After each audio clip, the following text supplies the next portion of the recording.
কার করে যে হাউল এটি বিচারে হয় না অনেক বাবুর্চি এখন তেমন যে শর্ট না করে টাকার কোনো বিকল্প নাই, টাকা আছে প্রচুর পরিমাণ, কাহা বুঝছেন? খাবার দাবার যে 50 জন মানুষের খাবার দাবার যে বেশ, কাহা হ্যাঁ হ্যাঁ হ্যাঁ ঠিক আছে, আমি যে যে মিলে কই এই মিলে আমরা করতে হইব। আচ্ছা হ্যাঁ হ্যাঁ বাবা বলো, হ্যাঁ কও। সামনে হুজুর খানা ছিল ও আচ্ছা, কদুরের খানা আছে খাওয়া। আচ্ছা আমরা করে অনুষ্ঠান খাওয়া যেতাম না, এরে সাসি অন্য করে খাওয়ান দিলেন। আচ্ছা তুমি স্কুলে নাও, আজকে আমরা বেশি হ্যাঁ অনুষ্ঠান চলতেছে তো, আর কেন দিয়ে দাও, আমরা পরে খাওয়া।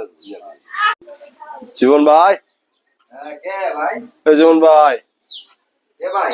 আচ্ছা জামনে করে দিয়ে হাওলা ছিল আর করে হয়তো না করে আজকে আমরা করে খাওয়ান ছিল। হ্যাঁ ভাই আজকে আমরা করে খাওয়ান, আজকে আমরা ওদের আমার দাওয়াত, হ্যাঁ একটা ম্যানেজ করে নাও। কসনি সবাই কেমনে কি করব হুজুর রে আজকে ম্যানেজ করে নাও, আমরা কালকে দিব না, হ্যাঁ ওরা কালকে না দিলে পরের দিন আমরা দিব না।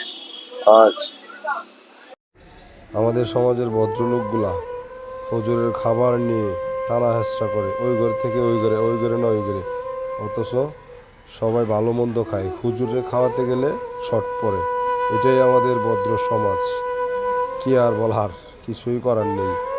আমাদের ভদ্র সমাজ এগুলোই চলে, এভাবেই চলে। হুজুরের বেলায় খাবারের শর্ট।